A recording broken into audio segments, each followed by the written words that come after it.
Actually ওনারা আমাদের security guard, as সিকিউরিটির মাধ্যমে ওনারা রিক্রুট হয়েছিলেন। তো লাস্ট কিছু মাস ধরে ওনাদের অ্যাপ্রুভাল, এটার তো টেন্ডার করে ওরা রিক্রুট হয়েছিল, ওই অ্যাপ্রুভালটা শেষ হয়ে গেছিল গা। তো ফ্রেশ অ্যাপ্রুভাল দিতে গিয়ে দেখা গেছে আবার যে ফিনান্সের কনকারেন্স ওইটা শেষ হয়ে গেছে গা।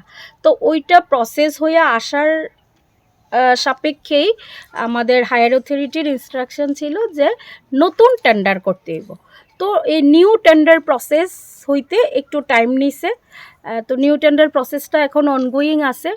তো পুরনো যে এজেন্সি তাদের যে অ্যাপ্রুভালটা ছিল এটা শেষ হয়ে যাওয়াতে আমরা ওনাদের পেমেন্টটা করতে পারতেছি না। হায়ার অথরিটির থেকে যখন অ্যাপ্রুভাল আইব, আমাদের কাছে টাকা আছে, অনলি অ্যাপ্রুভাল ইস্যু, অ্যাপ্রুভালটা আইলে আমরা টাকাটা রিলিজ করতে পারি। তো এই অ্যাপ্রুভালটা এখনও আমরা পাইছি না হায়ার অথরিটির থেকে। পাইলে আমরা টাকাটা রিলিজ করে দিতে পারব। এত যদি বড় অফিস যদি কিনে সিকিউরিটি যদি না থাকে, যদি চুরি টুরি হতে দায়িত্ব কে হবে?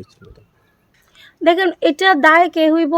এজেন্সি যখন তুল্লা নিছে, এজেন্সির আমরা বিল দিতে পারছি না, এজেন্সি আমাদের ইনফর্ম করছে অফিসিয়ালি, আমরাও এটা প্রসেস করছি। এটা স্টেপ বাই স্টেপ উপরের দিকে যাইতেছে। তো অথরিটি চিন্তা করব। ওনারা কি বলছে? ওনারা বলছেন ওনাদের বিলটা আমরা ইমিডিয়েট না দিতে পারলে ওনারা গেট খুলবেন না, এটাই ওনাদের বক্তব্য। ওনাদের আপনারা যা প্রসেস করছে এটা কয় মাস ধরে প্রসেস করতেছে?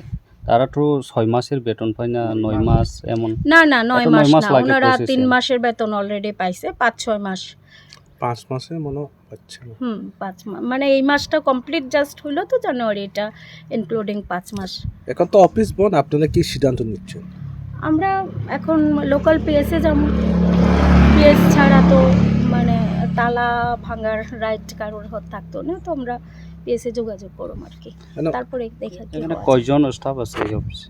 কি স্টাফ কতজন আছে? অফিস স্টাফ আমরা 17, 18, 19, 20, 21 জনের মতো। অফিসটা কয়টা থেকে শুরু হয়? অফিস তো অফিস টাইম 10টা to 5:30।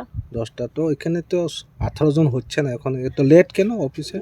না সবাই এখানেই পোস্টেড না। আমাদের মানে মিউজিয়াম, লাইব্রেরি আছে, ওইখানেও স্টাফ পোস্টেড আছে আর কি। স্টাফ ছুটিতে আছে, অসুস্থ ছুটিতে আছে, এই মানে ডাইরেক্টর টু একদম এমটিএস মিলায়া এতজন আর কি। আপনার নাম? আর আপনি? আমার নাম রুমা পাল, আমি ডেপুটি ডাইরেক্টর।